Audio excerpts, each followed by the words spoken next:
Bueno, no, Alejandro, no es una actividad para subir la nota, es la tarea de torsión, es la primera nota de la segunda nota que va al sistema. La segunda nota que va al sistema tiene dos notas. Una es la tarea de torsión y la otra es la prueba de flexión que vamos a tener.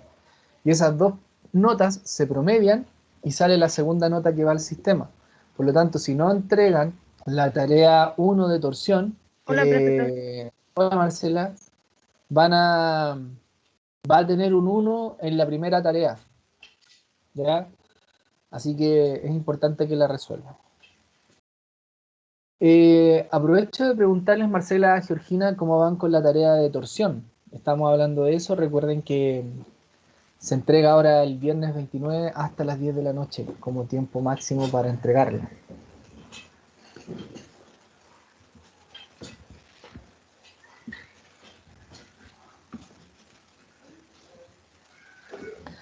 Bueno, espero que puedan, ¿cómo se llama? Ir desarrollándola, puedan trabajar en ella para poder cumplir con la entrega, ¿ya?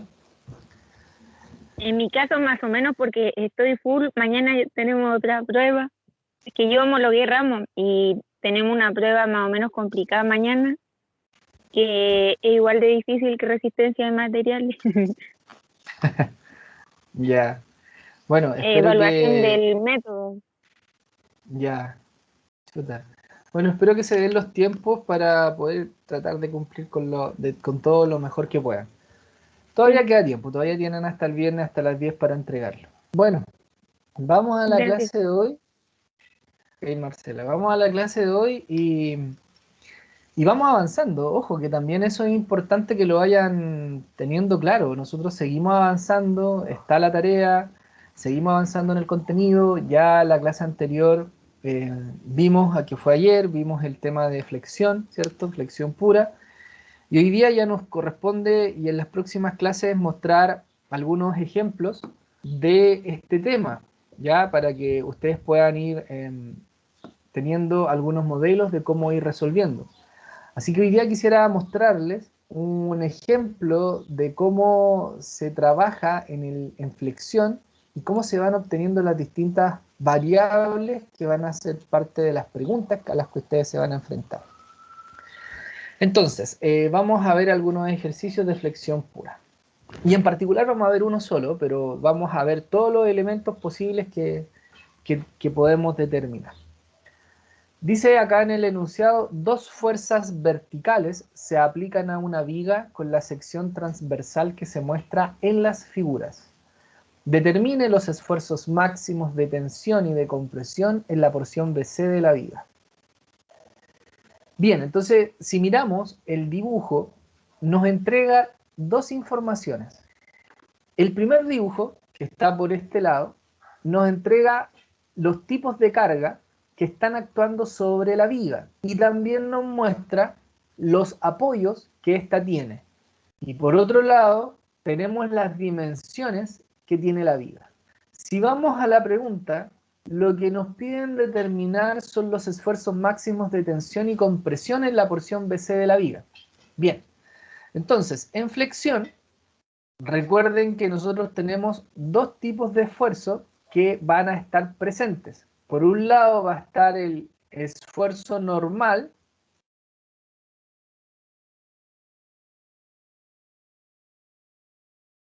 en flexión, y por otro lado vamos a tener el esfuerzo de corte.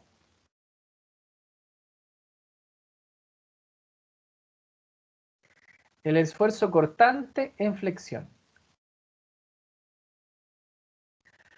Y el esfuerzo normal puede ser de dos tipos. Podemos tener un esfuerzo normal de tensión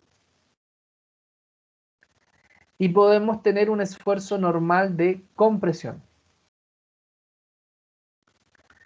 A este le vamos a llamar sigma T y a este de acá le vamos a llamar sigma C. ¿Y cómo obtenemos estas variables? el sigma t lo encontramos con el momento por el c de tensión partido la inercia.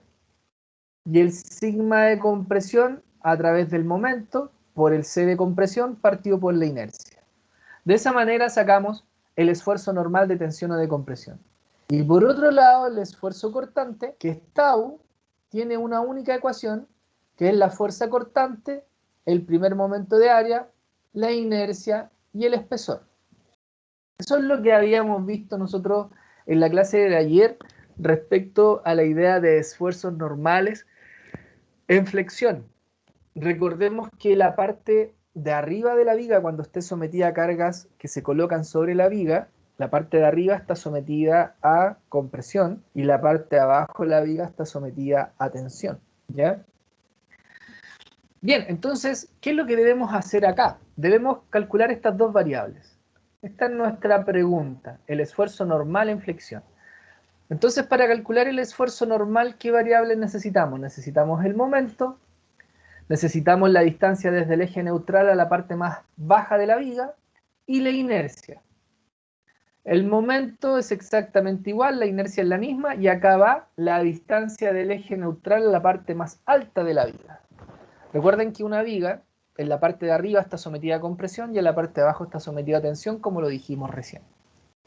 Entonces tenemos que calcular el C, la inercia y el momento flector para calcular el esfuerzo. Fíjense que la ecuación de esfuerzo es bastante sencilla, ¿ya? Es multiplicar y dividir, pero hay que calcular estas tres variables para poder encontrar esta incógnita. Entonces lo primero que vamos a calcular en la viga va a ser el C y la inercia. Para calcular el C debemos primero calcular el eje neutral. Esta EN es la idea de eje neutro.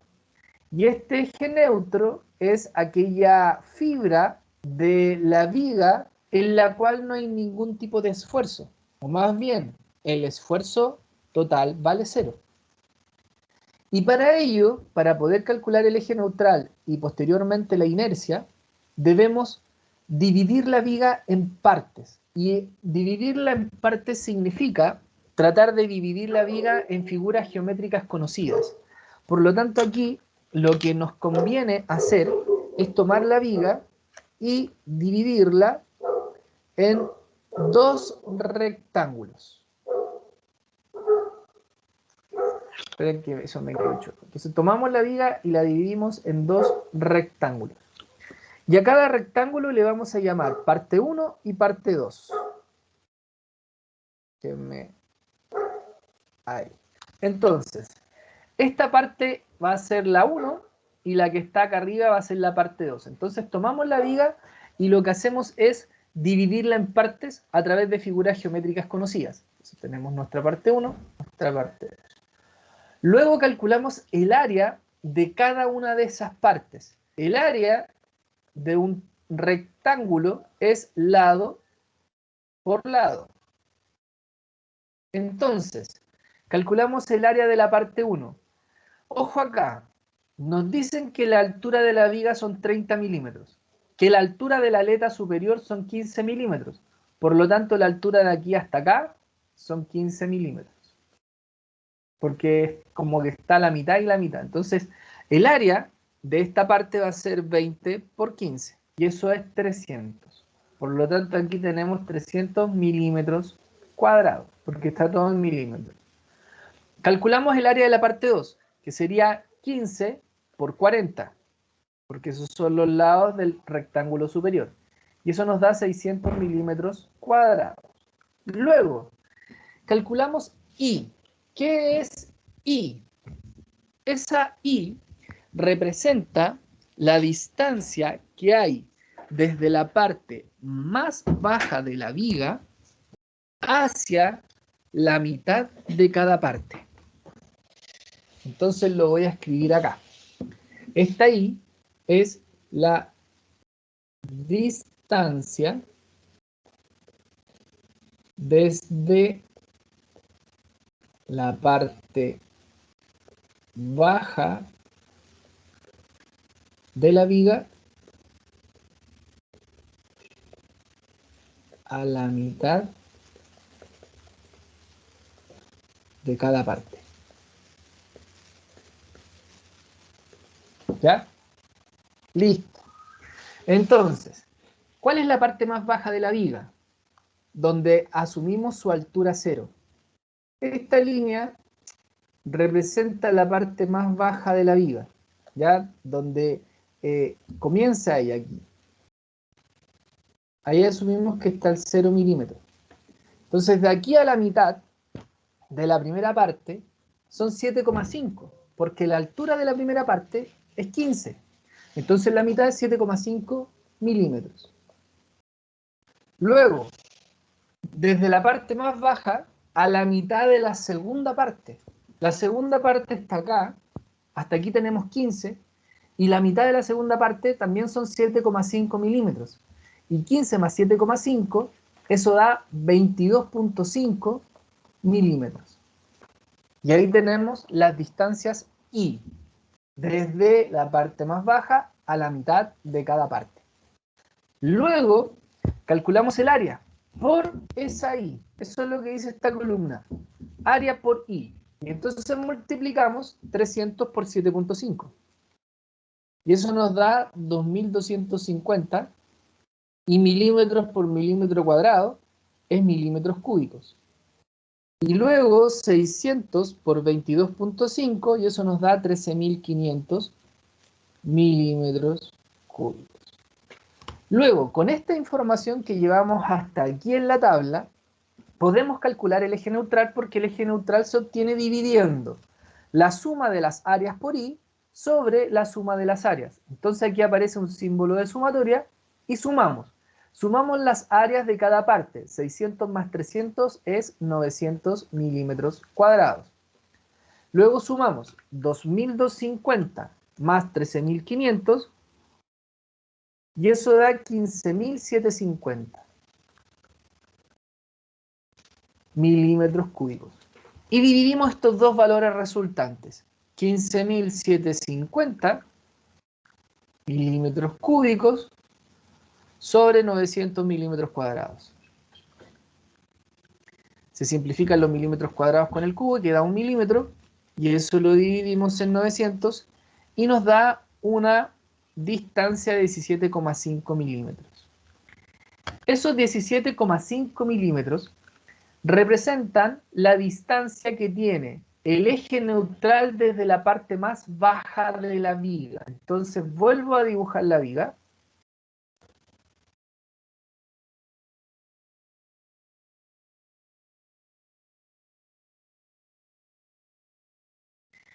Y sí, desde la parte más baja a esta zona tenemos 15, los 17,5 están un poquito más arriba, ¿ya? Están aproximadamente en esa zona. Y ahí está nuestro eje neutral. Desde la parte más baja de la viga hasta acá tenemos 17,5 milímetros. Y en esa fibra, en esa parte, en esa línea de la viga, no hay ningún esfuerzo. Recuerden que en el eje neutral el sigma vale 0. No hay ningún tipo de esfuerzo normal. ¿Ya? Listo. Y ahí ya tenemos el eje neutral. Entonces, ¿qué permite el eje neutral? El eje neutral permite calcular el C. La distancia desde el eje neutral a la parte más alta de la viga nos va a dar el C de compresión. Y la distancia desde el eje neutral a la parte más baja de la viga nos va a dar el C de tensión. ¿Qué C me refiero? Me refiero a esta distancia, a la distancia desde el eje neutral para calcular la tensión máxima o la compresión máxima en el esfuerzo normal. El C de tensión sabemos que es 17,5, que es la distancia que va a tener el eje neutral. Y el C de compresión es lo que falta para llegar de 17,5 a 30. Y si restamos 30 menos 17,5, eso nos da un valor de 12,5 milímetros. Y ahí tenemos las dos distancias para calcular el esfuerzo de compresión y de tensión. Listo. Ahí está. ¿Qué nos falta ahora? La inercia. Y para ello seguimos trabajando con esta tablita. Y aparece una nueva variable, que es la D. ¿Qué es esta D? Es otra distancia, vamos a escribirla acá, distancia del eje neutro, del E.N, eje neutro, a la mitad de cada parte.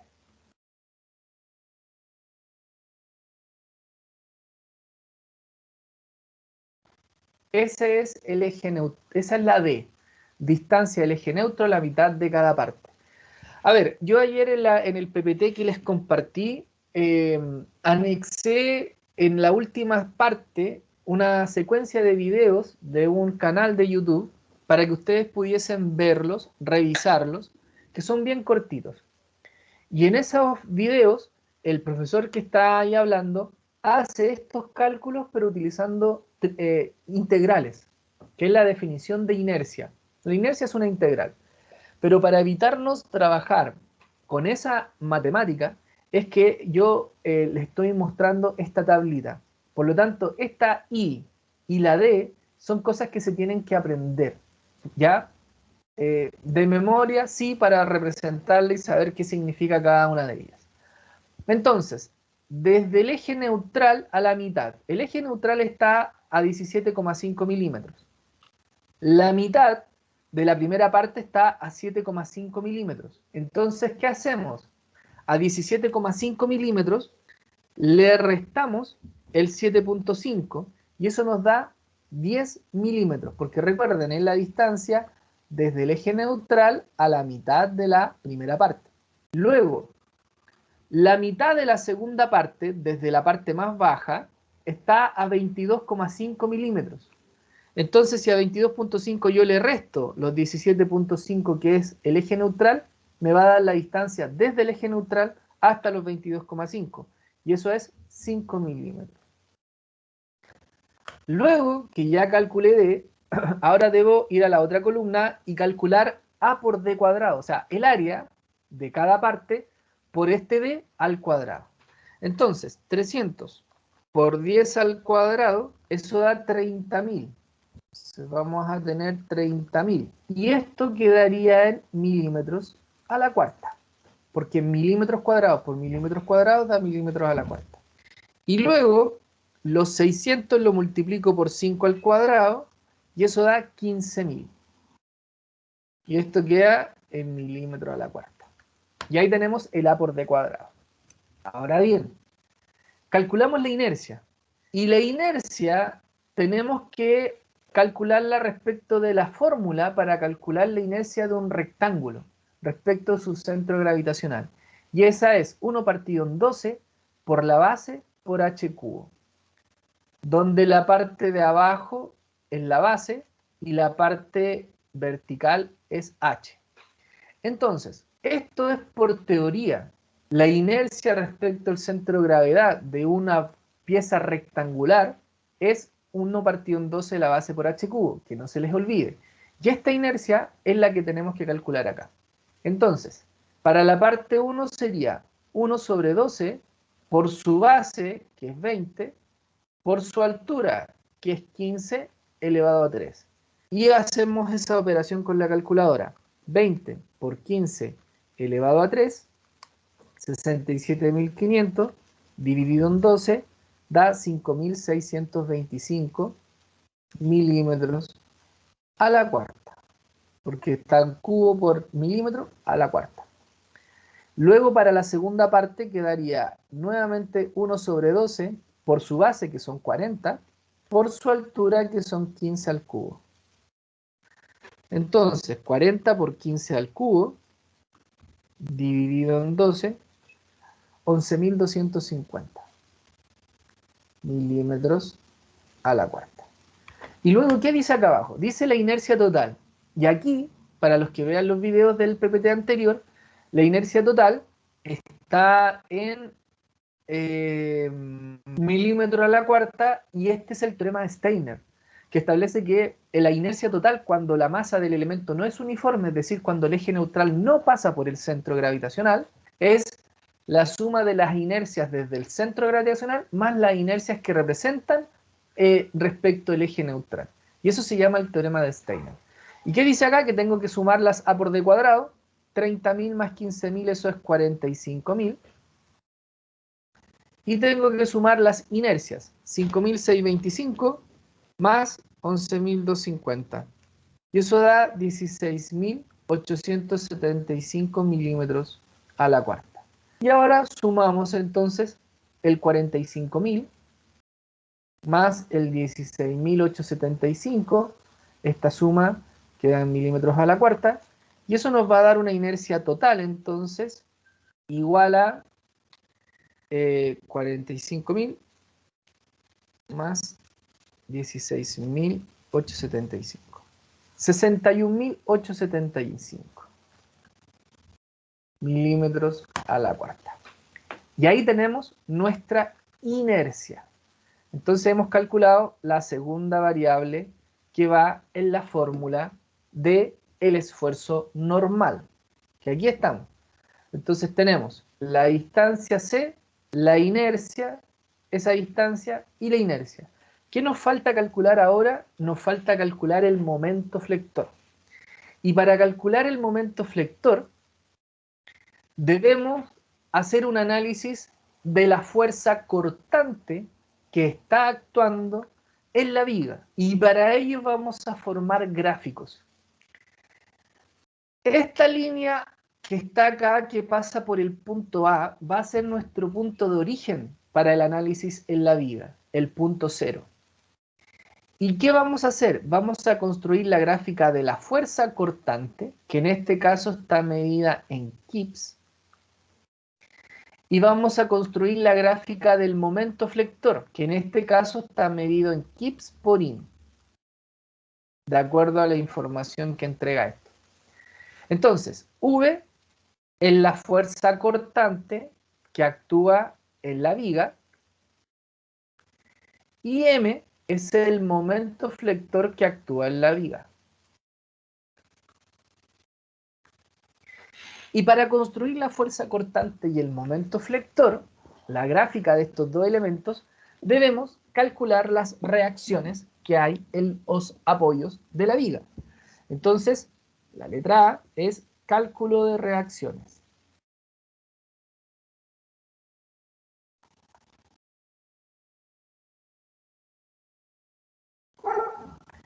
Entonces, ¿qué hacemos? Dibujamos la viga y vemos las cargas que están actuando sobre ella. Primero los apoyos. En A tenemos un apoyo simple, por lo tanto tiene dos reacciones, una horizontal y una vertical. Luego están los 25 kips por un lado, luego están los otros 25 kips por el otro lado, y en D, como es un apoyo tipo rodillo, hay una sola fuerza, que es la fuerza vertical. Luego, con nuestras condiciones de equilibrio, como por ejemplo sumatoria de momento respecto al punto A igual a 0, calculamos las reacciones en los apoyos. Como estamos calculando el momento respecto al punto A, AX y AI no generan momento, sí genera momento 25 kips, y esa va con una distancia de 20 pulgadas, y este momento es negativo, más menos, porque también es negativo, el momento de los otros 25 kips por la distancia desde A a donde aplico los otros 25 kips, que sé que son 80 in, 80 pulgadas, más el momento generado por DI por la distancia desde A a D, que son 100 in. Y eso es igual a 0. Entonces, menos 25 por 20, eso nos da menos 500, y le sumamos el menos 25 por 80, y eso da 2500, entonces DI va a ser igual a los 2500 que pasan hacia el otro lado, positivo porque eran negativos, in, dividido en 10, in, en 100, perdón, in, se van las pulgadas, se va el 100 con el 2, y eso me da una reacción de 25 kips.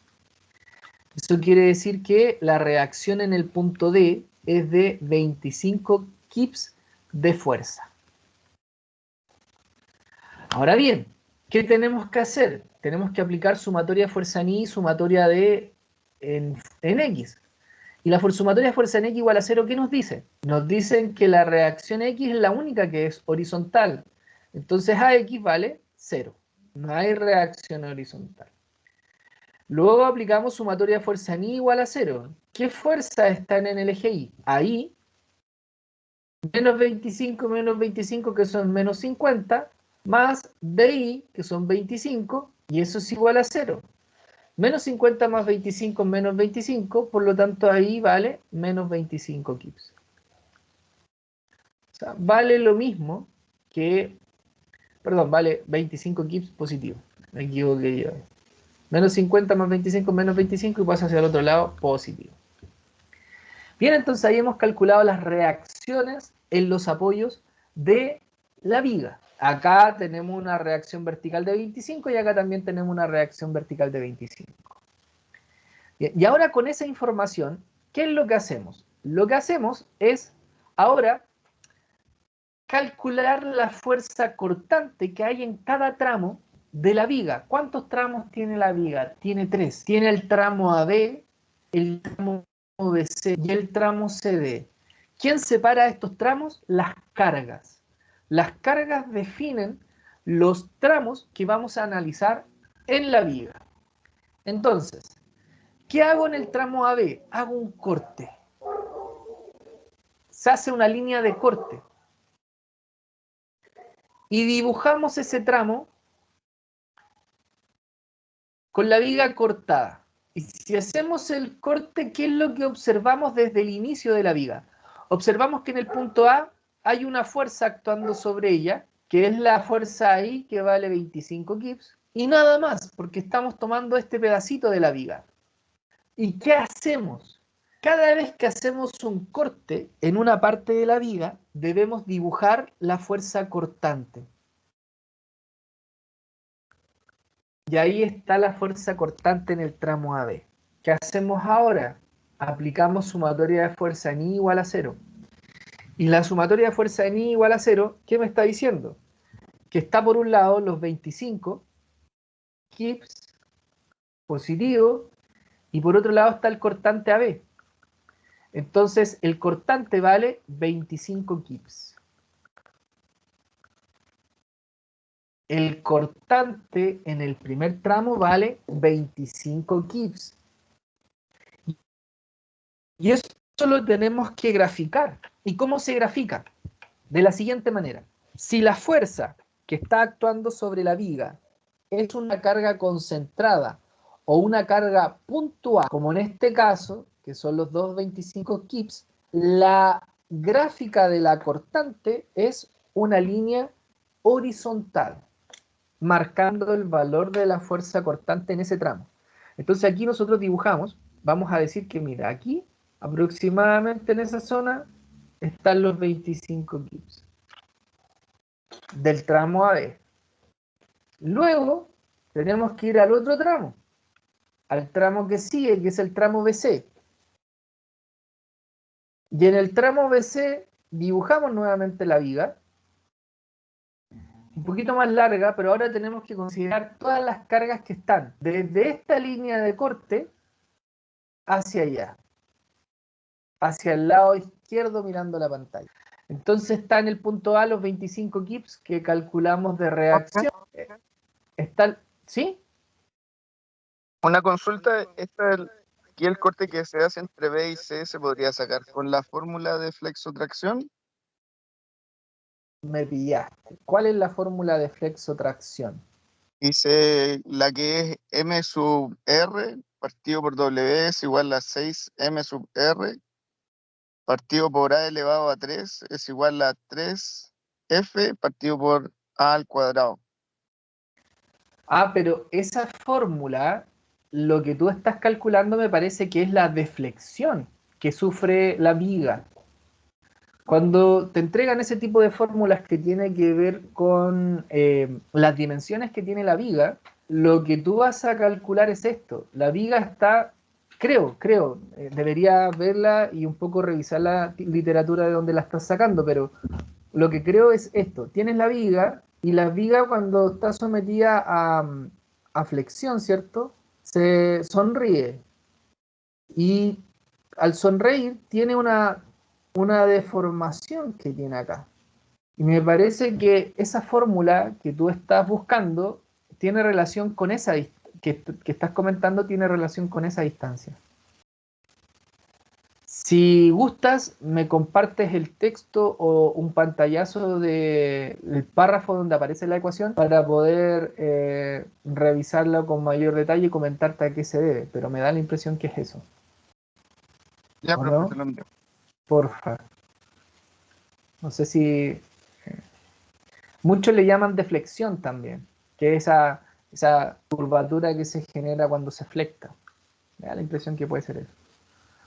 O también puede que haya tablas, hay algunas tablas que dan la fórmula de momento. A lo mejor puede ser la fórmula de momento, pero nosotros no estamos trabajando con ese cálculo al tiro, sino que más bien estamos desde la gráfica, estamos utilizando un método que se va a llamar, o sea, un método que se llama el método de las áreas para calcular el momento máximo en la tabla, o sea, Sí, en la vía. estaba buscando materia similar y yo Ujú. hice un curso de laboratorista vial y ahí aparecía esto, entonces empecé a buscar en esos libros y en anotaciones que tengo yo de cuaderno y me Ujú. aparecía esto, por eso me nació la duda que es similar, pero ahí le envío un pantallazo. Ya, porfa. Súper. Bien, entonces acá eh, calculamos la fuerza cortante del tramo BC, la dibujamos hacia abajo. Recuerden que en la teoría, siempre cuando se toma el lado izquierdo, el cortante va hacia abajo. Si tomamos el lado derecho, el cortante va hacia arriba. ¿Ya? Bueno, y hacemos la sumatoria fuerza ni y nos vamos a encontrar con la siguiente sumatoria. Estamos sumando fuerzas porque estamos con la fuerza cortante. 25 positivo, menos 25, menos el cortante BC, igual a 0. Y 25 menos 25 es 0. Entonces el cortante BC vale 0. Eso significa que en todo el tramo BC no hay fuerza cortante. ¿Y cómo lo representamos eso? Con una línea sobre la línea horizontal. Porque aquí está el 0, ¿cierto? Ahí está el 0. Entonces vale 0 el cortante en todo este tramo. Ahí. Ahí está. Y luego debemos calcular lo que ocurre en el tramo CD. Así que voy a cambiar de hoja porque ya se me acabó el espacio. Y aquí vamos a calcular el tramo CD. Bueno, en el tramo CD nuevamente dibujamos el tramo desde A hasta el corte. Es decir, hacemos un corte aquí. Y viramos hacia allá y vemos la reacción en A, los 25 y los 25. Entonces está la reacción en A, los 25, los 25, y estaría hacia abajo la fuerza cortante en este tramo. 25, 25 y 25.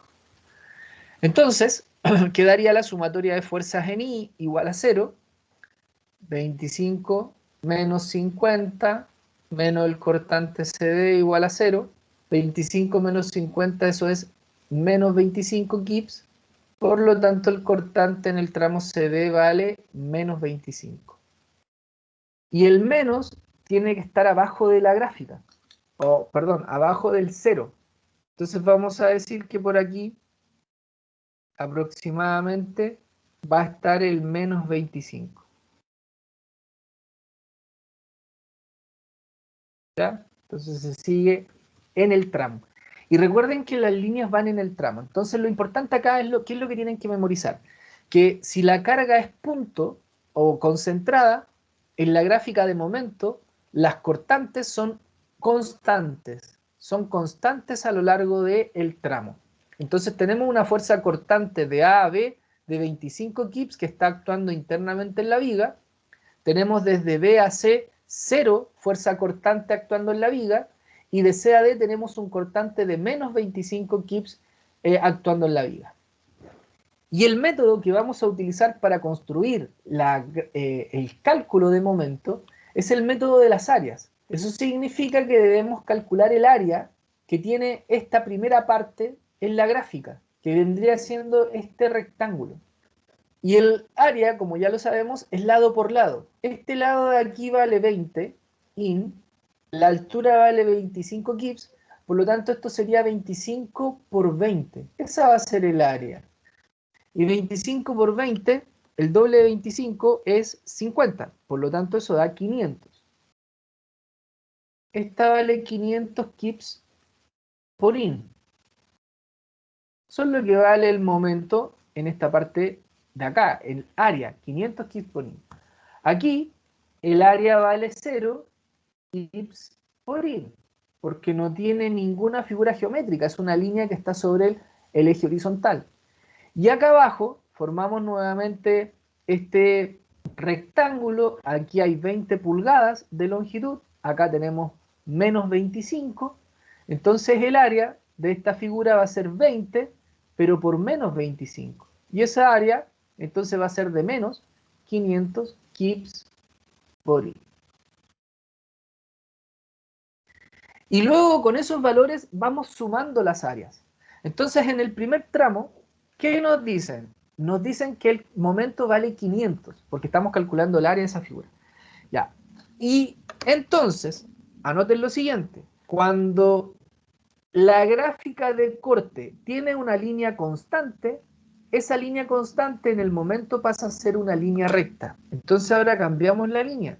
Ya no tenemos una línea constante, sino que tenemos una línea recta que va desde 0 hasta el valor. Y entendemos entonces que aquí, nosotros por efecto del dibujo, vamos a decir que ahí están los 500. Kips por in. Y a 500 le sumamos 0. Y 500 más 0 es 500. Entonces, ¿qué me dice eso?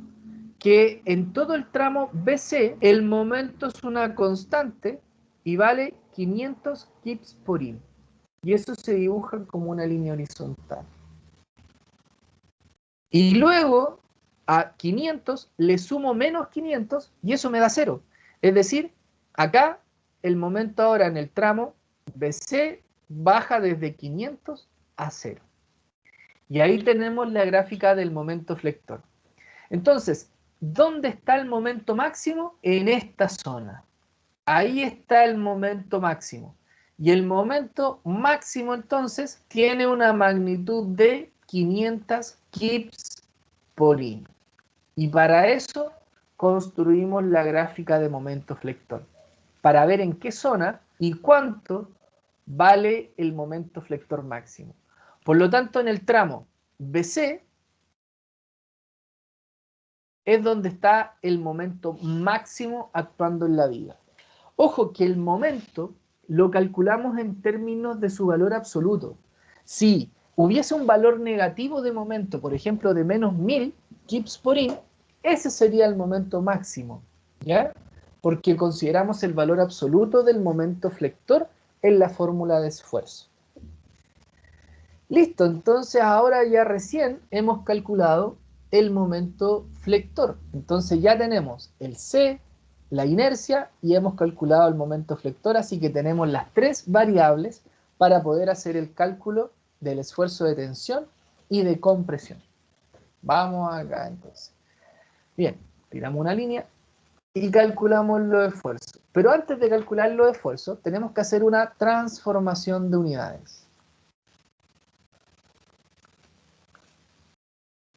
¿Por qué tenemos que hacer una transformación de unidades? Porque el momento está en kips por in y la inercia está en milímetros cuadrados, en milímetros a la cuarta, y el C está en milímetros. Entonces debemos transformar esas variables a pulgadas, porque como esto está en kips por in, tenemos que trabajar en longitud en pulgadas. Así que tomamos la inercia, que es de 61.875,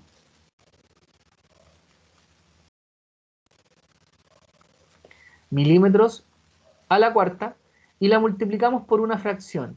Y esta fracción escribimos la equivalencia entre milímetro y pulgada. Una pulgada son 0,0254 milímetros. O 0,254 milímetros. Una pulgada son 2,54 centímetros y un centímetro tiene 10 milímetros. Es 0,254 milímetros.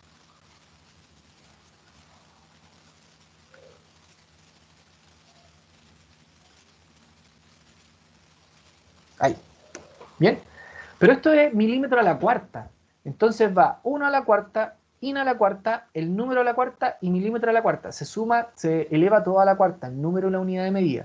De tal manera que ese milímetro con ese milímetro se simplifica y nos queda todo en pulgadas. Entonces, 61.875 o 61.875 por 1 a la cuarta dividido en 0.254 a la cuarta. Y eso da 14 millones, fíjense el valor de la inercia, pero en pulgada a la cuarta, 14 millones 865 528,21 in a la cuarta. Y ahí la expresamos en pulgada a la cuarta. Ahora tomamos la distancia C. Y la distancia C de compresión son 12,5 milímetros. C de compresión, 12,5 milímetros. Lo multiplicamos por la misma fracción, un in dividido en 0,254 milímetros. Pero también tomamos ahora el C de tensión, que son 17,5. Se lo anotamos acá. 17,5 milímetros por una in sobre 0.254 milímetros. Entonces, acá no hay que elevar a cuarta ni nada porque es de longitud a longitud. Entonces el 12.5 se divide en 0.254 y eso da 49.2 in, porque los milímetros se simplifican, acá abajo igual, y el 17.5 se divide en 0.254 y eso nos da 68.9 pulgadas. Entonces ahora sí, con esta información más la del momento flector, podemos calcular el esfuerzo primero de compresión. Y vamos, el momento flector es 500 kips por in. Recuerden que un kips, vamos a anotar aquí, son 1000 libras de fuerza, o 1000 libras. Entonces 500 kips por in son 500.000 libras por pulgada, para ya dejarlo todo en las unidades correspondientes. Y eso lo multiplicamos por el C de compresión, que son 49.2 in. Y esto lo dividimos en la inercia correspondiente, 14.865.528,21 in a la cuarta. Entonces, 500.000 por 49.2 dividido en 14.865.528,21 y eso da 1.65 libras sobre in al cuadrado. Y libras sobre in cuadrado es PSI. O sea, tenemos 1.65 PSI de esfuerzo normal de compresión en la parte alta de la viga. Y ahora calculamos el sigma de tensión. Son los mismos 500.000 libras por pulgada, pero ahora por el C de tensión, que son 68.9 pulgadas. Y esto lo dividimos en la misma inercia, porque es la misma viga. Y esto nos va a dar lo siguiente. 500.000 por 68.9 dividido en 14.865.528,21 y eso da 2.31 libras sobre in cuadrado y eso también es PSI. Y acá se van los in con el in porque quedan in cuadrado con este in a la cuarta y acá queda cuadrado. Ese in con ese in se simplifican y ahí queda in cuadrado. Y colorín colorado, este cuento se ha acabado. Ahí hemos terminado el ejercicio. ¿Tienen alguna pregunta? Cuento, profe. Sí, sí. Ay, qué variedad, profe. Sí, mira, acá quise partir con este ejemplo para que vean todos los elementos que hay que manejar. Pero ya a partir de las próximas clases vamos a separar las preguntas. O sea, una pregunta perfectamente puede ser encontrar el momento flector para una viga cargada. Entonces tendrían que hacer solo esto. Otra pregunta puede ser calcular la inercia de una figura de una viga con sus dimensiones. Entonces completar la tabla. Y bueno, esos son los dos que se pueden separar. Y ya lo tercero es lo que hicimos hoy día, pues que es calcular el esfuerzo, pero en función de todos los elementos que sean calculables. La tabla, el momento flector máximo y posteriormente el esfuerzo más encima con una transformación de unidades. O sea, ahí tienen harto ahí para estudiar y para ir reconociendo. Pero los vamos a ir separando, ¿ya? Esto era para mostrarles en general todo lo que se hace para llegar a calcular un esfuerzo. Y eso que podríamos agregarle también a este problema, calcular el esfuerzo cortante en un punto, por ejemplo aquí, en el punto que es las dos partes, y ahí tendríamos que calcular los primeros momentos de área. Como ya conocemos la fuerza cortante máxima, que es de 25 gibbs, vamos a poder determinar el esfuerzo cortante, conocemos la inercia, tendríamos que ver el espesor y ahí calcularíamos el esfuerzo cortante. Entonces nos quedan algunos ejemplos todavía, hartos ejemplos que realizar donde vamos a ir mostrando el abanico de posibles preguntas que se da en este tema. Bien, espero que puedan ir estudiando ya, no dejar pasar mucho rato. Yo sé que están llenos de cosas, que su trabajo y otras cosas más, pero bueno, tienen que darse un tiempito para la asignatura, ¿ya? Nos encontramos ya a la vuelta del receso. Solo insistir que el viernes tienen plazo máximo para enviar la tarea prueba de torsión. Tienen hasta las 10 de la noche, creo. A ver, voy a revisar aquí la información. Sí, hasta las 10 de la noche para enviar. Así que por favor cumplan con el ¿No puede tiempo. estar hasta No las esperen. 12, profe? No, pues Georgina, si han tenido cuánto tiempo, ya 2 semanas. Así que no hay más tiempo, ¿ya? Cumplan con la actividad, no la dejen para el viernes a las 8 de la noche, por favor. Así que cumplan, ¿bien? Solo eso. Ya, profe. Cuídese, que esté bien. Ya, el receso es desde el martes 6 hasta... No, por el 6 es sábado. 6 de No, noviembre. el martes Primero. 2 hasta el viernes. Sí, porque el sábado igual hay clases, pues. El sábado igual es clase, entonces el receso es del 2. No, el receso es desde el 2 de noviembre al 6 de noviembre. Ahí no hay clases. Y el 1 de noviembre, como es lunes, es festivo. Entonces, toda esa semana no hay clases. Se vuelven a retomar las clases normales a partir del lunes 8 de noviembre. Ya, profe. Muchas gracias. Ya, que estén muy bien, aprovechen el receso de descansar, pero también de estudiar y repasar la información. Chao, chao. Cuídense, que estén muy Chao, bien. profesor, que Cuídese. esté bien.